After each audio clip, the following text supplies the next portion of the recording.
As of the release of Throne of Eldraine, Magic card prices are headed upwards. This is a wave sort of thing, so it's hitting different stores at different times.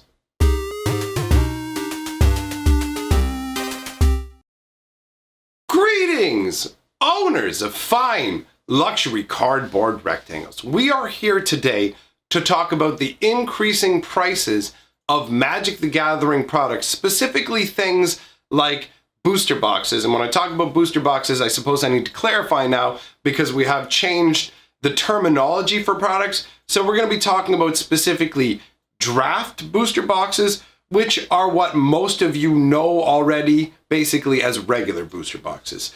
Now, as a word of notice, this is going to affect different parts of the world at different speeds. In fact, we've already seen this hit Canada at least once already in recent times, although admittedly, there may be another wave of this coming. Now, this conversation is going to be anchored around a post made by a store in the UK. So I want to go ahead and read out this post so you get it firsthand from an LGS owner's perspective. I went down and actually talked to an LGS owner today about this sort of thing, but we'll get into that afterwards. Let's start specifically with the post. So this is by an individual by the name of Dave, and his post says, "So I've confirmed with our suppliers today from Throne of Eldraine," so basically going forwards from Throne of Eldraine, "the minimum price," and minimum is highlighted here, "the minimum price the store pays for Magic boosters will have gone up 30p from War of the Spark to Throne of Eldraine."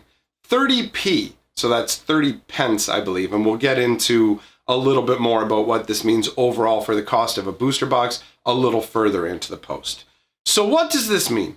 Well, since Wizards has abolished setting MSRP on their products before this announcement, it means stores are encouraged to take a hit on their events, their booster sales, and their booster box sales. The stores were already pretty close to the wire due to competition. Now the box price everyone pays has gone up by 12 pounds. I believe that's the pound symbol. So 12 pounds, which is probably roughly close to about 12 American dollars per box. That's a considerable increase. No ifs, no buts, no exemptions or exceptions. Every store now pays much, much more for Magic than they used to if they bought in bulk. That's not something most stores can absorb. So they will have to pass on these cost increases in some way. I've changed some of the wording here. It says price rises in some way, but I know that the majority of my audience is North American, and so I will change the wording slightly of what's being said here to be more North American appropriate, using terminology that we are more familiar with. So it continues. Pre-releases have also gone up. No store wants to raise its prices. This is what we call a hammer and anvil moment, between a rock and a hard place kind of scenario. Because with a game as big as Magic, losing all your customers because you put in a price increase, it could mean that the store loses customers, loses sales, and goes out of business. Trust me, as a store, I've always tried to walk that fine line between what was profitable and what my customers could afford. To maintain the current level of profitability on Magic, what we call ROI or return on investment, those price increases should double by the time they hit the shelves. These boosters should be £4.50. And if Wizards were still setting MSRP, they would be.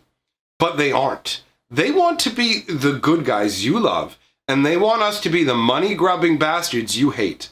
So be it. And this speaks to my heart, what he's talking about here. And again, I'll continue. I'll just get through this, and then I'll share all my thoughts at the end. Maybe your store can hold the line on booster prices, individual boosters. Maybe we will keep our extremely successful multi-buy offers and take the hit. But on events, we were already just breaking even.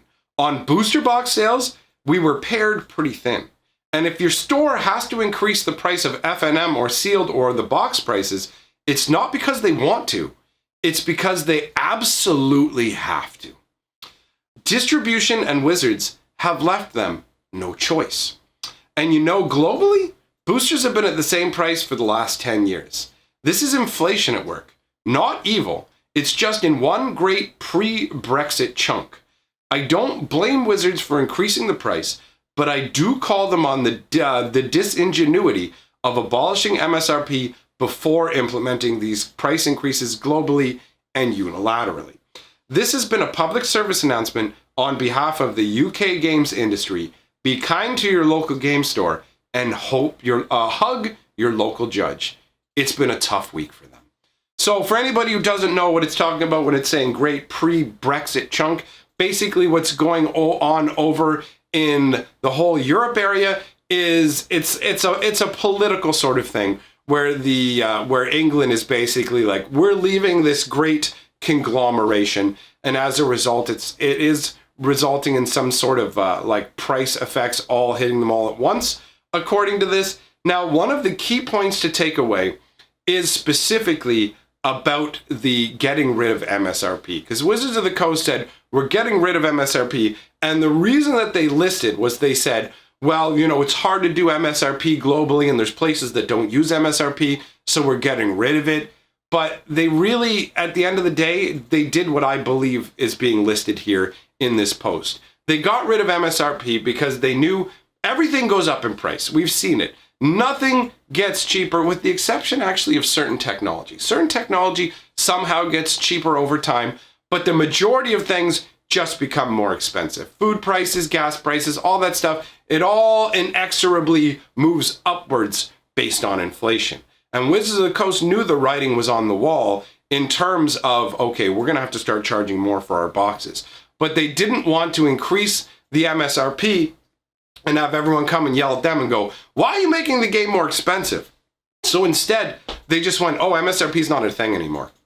And then they increased the prices, and they hand those price increases off to distributors. So they say to the distributors, we are going to be selling you boxes at this new higher price. Now, distributors are going to turn around and go, well, we have to make a certain amount of money per box, so we're going to increase our prices. And that means the store has to increase the prices. But the underlying fact is that consumers won't know about this price increase until they have the shock of walking into the shop and being like, hey, shop owner, why are you getting greedy? Why are you charging me so much more for these booster packs now? Why do I have to pay these prices? And then the store owner has to go, what happened was Wizards of the Coast actually increased the price. The distributors have to pay more, and we have to pay more. Now, some people aren't going to believe that. They're going to go, no, I think you're greedy. And it gets even grosser when you look at things like products such as Modern Horizons, where Modern Horizons comes out and people are like, why is the price of this double? Are you charging this much because you think you can get away with it? Then Wizards goes, oh, we don't set MSRP. But they kind of do, because they still set the price for these things by going, oh, look, we're putting Modern Horizons into MTGO at $7 a pack, or whatever this specific price was. It's either $6.99 or $7.99. So we're putting it into MTGO at this price. Also, they kind of do set the MSRP because they decide how much these boxes are going to be sold to distributors. So Modern Horizons was sold to distributors for what would roughly be twice the price of a regular set. And then you get to the store level where it's like, okay, here you go. Look at this. You guys have to charge double too. It comes down to all these events and things, and people just go, oh, you greedy store owners, why are you charging me so much? And you have to sit there as a store owner and carry all these Magic products with ever shrinking margins. You have the option of make less money and maybe not survive, or upset your customers by being the ones who have to tell them about price increases. And I think this is pretty gross on Wizards of the Coast's part. We in Canada have already seen a price increase. It actually happened at the same time that a bunch of tariffs were levied. Basically, there was a trade war going on with the United States and Canada. And as a result, the cost of booster boxes were actually increased at the same time that the price increase through Wizards of the Coast happened, because Wizards of the Coast stopped their direct distribution. They said, you know what? You can no longer buy stuff directly from us. So they said you can only buy it from distributors. At the same time, they discontinued manufacturer suggested retail prices. So they just go, oh, well, we're not going to take the blame for this. We get to set the prices as high as we want. And we don't have to deal with any of the negative feelings that anybody has. We can just go, ha ha, no, it's the stores. You know, we don't set MSRP.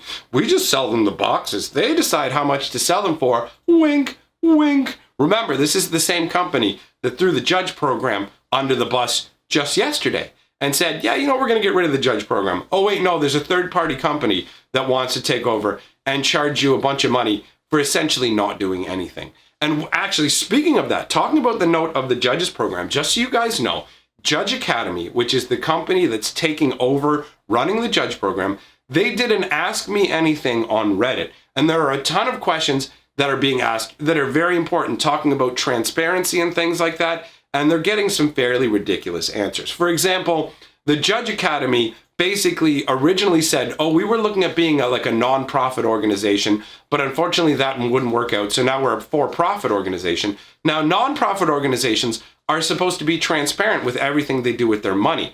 And the Judge Academy said, it's not reasonable to expect us to be transparent with our finances. And it kind of makes you go, wait, when you originally were going to set up your company, you intended to be transparent with us, right? Because you'd have to be as a nonprofit. So you're saying that's the route you were going to go. And now all of a sudden you're going, no, we're not going to tell you what we're doing with the money. We'll give you vague answers. But anyways, the reason that I'm talking about this is because tonight I'm going to do a live stream where we go over to the Reddit, we read all these very excellent questions, and we read the vague, hand-waving answers they go, where, hey, level ones are the majority of you guys, and we're not really going to offer you anything. We just kind of want to take your money. That's how it's coming across to me. That's what we're actually looking at, in my opinion. So you're invited to come on by for that live stream. But to return to the subject matter at hand, we have a situation where stores are put in a very rough spot, where they have to decide, are they going to increase prices? Are they going to try and just eat into their own margins and make less and less money? Are they just going to go throw their hands up and go, I'm done with selling Magic products? I've seen LGSs in my area do that and go, you know what? I'm not dealing with Magic anymore. What they do is awful. This is one of the things that actually made me take a step back from Magic in the past, this sort of gross way that they handle things. So I just wanted to bring it out and point it out that you're going to be seeing price increases here or there. And when you see them in the store, don't automatically assume that it's the store going, I want to make more profit. Just know that Wizards of the Coast will never tell you that they're making the stores pay more. They will just turn around and go, we're just making the same products we've ever made. We don't even have a suggested retail price. That's all in the store's hands. And it is very disingenuous, in all honesty. It seems like a very skeezy, calculated move, and I do not like it one bit, my friends. But I'll tell you what I do like. I do like getting mail. And I got some mail today. So we're going to open this also in that live stream tonight. Now, special shout out to my patrons and channel members. Thank you very much for supporting what I do here. Welcoming aboard Mile High Breaks. Thanks for supporting me as well. You'll see your name here in the end credits. So, I say to you, my friends, remember, together we are the 6 color Magic.